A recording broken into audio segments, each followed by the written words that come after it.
I used to think I was just bad at resting. I'd sleep 8 hours, take breaks, even meditate.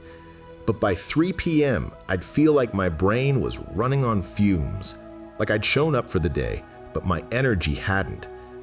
Then I realized it wasn't that I wasn't resting, it's that I was leaking energy in ways I couldn't see. And I'm not alone. So many of us feel this quiet exhaustion, not from overwork, but from invisible habits that drain us without consent. Turns out, mental exhaustion isn't always about doing too much. Sometimes it's about how we do things, even the small, ordinary ones. Tiny choices, repeated daily, that quietly pull energy from our focus, our calm, and our sense of presence.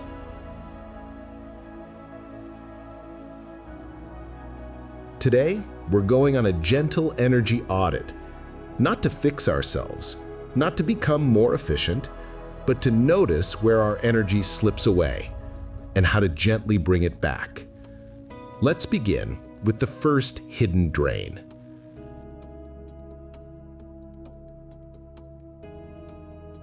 First, the just one more scroll loop. You finish work, sit down, and think, I'll just check my phone for 5 minutes. But 20 minutes later, you're watching a video about antique clocks or reading a comment thread from 2019. This isn't laziness, it's attention fragmentation. Every time you switch from one thing to another, even to relax, your brain has to rebuild its focus from scratch, and that takes energy. Neuroscientists call this attention residue. Part of your mind is still stuck in the last task, while another part tries to engage with the new one. The result?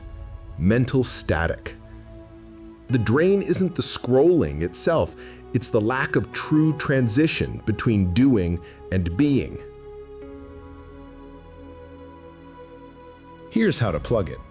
Create a simple transition ritual. After work, before you touch your phone, do one sensory anchor. Splash cold water on your face. Light a candle. Step outside and feel the air on your skin. Or take 3 slow breaths while noticing your feet on the floor. This isn't about discipline. It's about signaling to your nervous system, work is done. Now, real rest begins.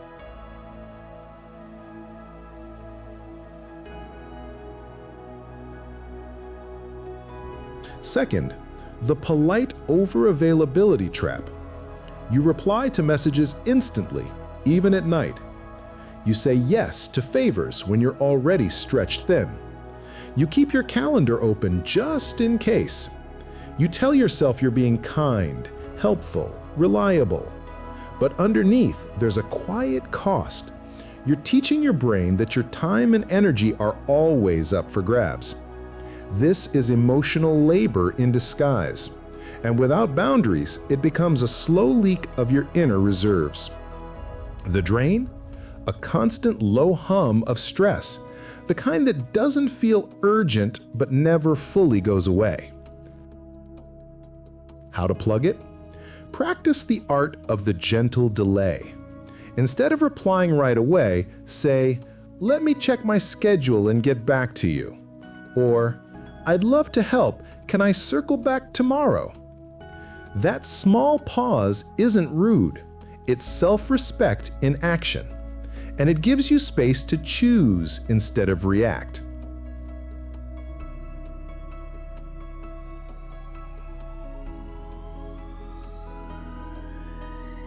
Third, the background noise habit. You play music, podcasts, or YouTube all day, even while cooking, folding laundry, or just sitting quietly. You think it's harmless, maybe even productive, like you're learning something. But your brain is still working. It's filtering voices, anticipating changes, and staying in a state of mild alertness. Silence, on the other hand, isn't empty. It's where your mind integrates, reflects, and recharges. The drain? unnecessary cognitive load that keeps you in a state of passive consumption, never true presence. Plug it by scheduling silent zones. Pick 2 or 3 one-hour blocks a day with zero input. No music, no talk, no screens. Just you, your thoughts, and the natural sounds around you. The hum of the fridge, birds outside, your own breath. At first, it might feel strange, but soon you'll notice something surprising. Your mind starts offering you quiet insights, creative ideas, or simply peace.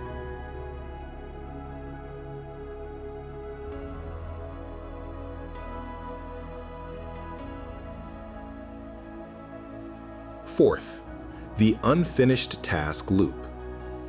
That half-written email, the book you started but didn't finish, the drawer you meant to organize last weekend.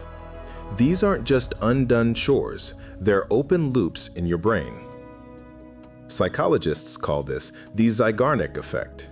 Our minds remember uncompleted tasks more vividly than completed ones.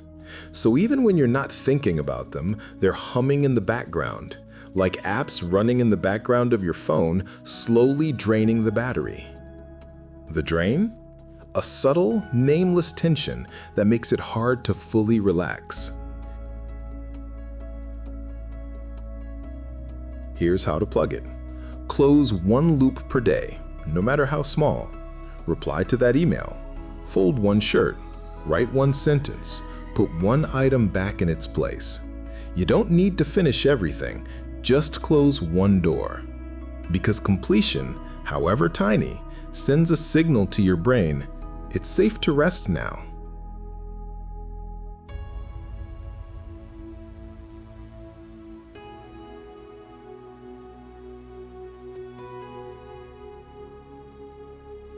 Fifth, the future self burden.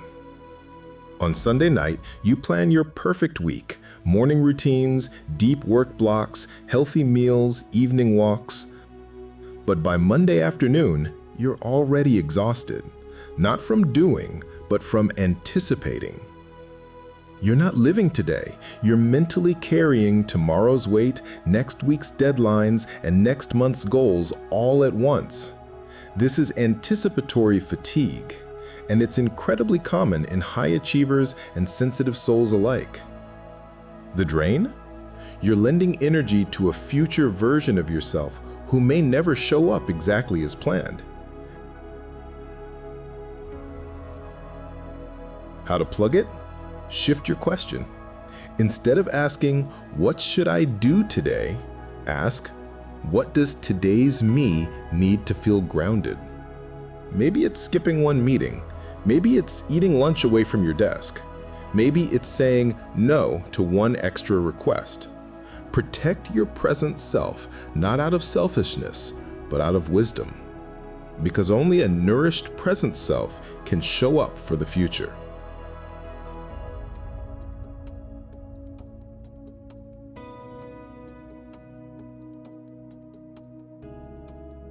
So, no grand fixes, no mystical laws, no pressure to vibrate higher.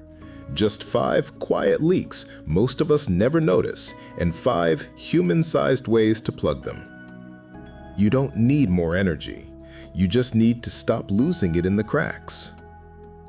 Try one of these this week, not perfectly, just intentionally. Notice how it feels when you create a real transition, when you delay a yes, when you sit in silence, when you close one loop, when you care for today's you. And if you notice even a small shift, a little calm, a little less fog, come back and tell me in the comments. I plugged leak number. I read every single message, and your words might be the quiet light someone else needs to feel less alone. Because here's the truth, you're not broken for feeling drained. You're human in a world that rarely teaches us how to protect our inner world. But now you know, and awareness is the first act of care. Thanks for being here, not as a productivity machine, not as a perfect version of yourself, but as a real, feeling, beautifully imperfect human who's learning to guard their light.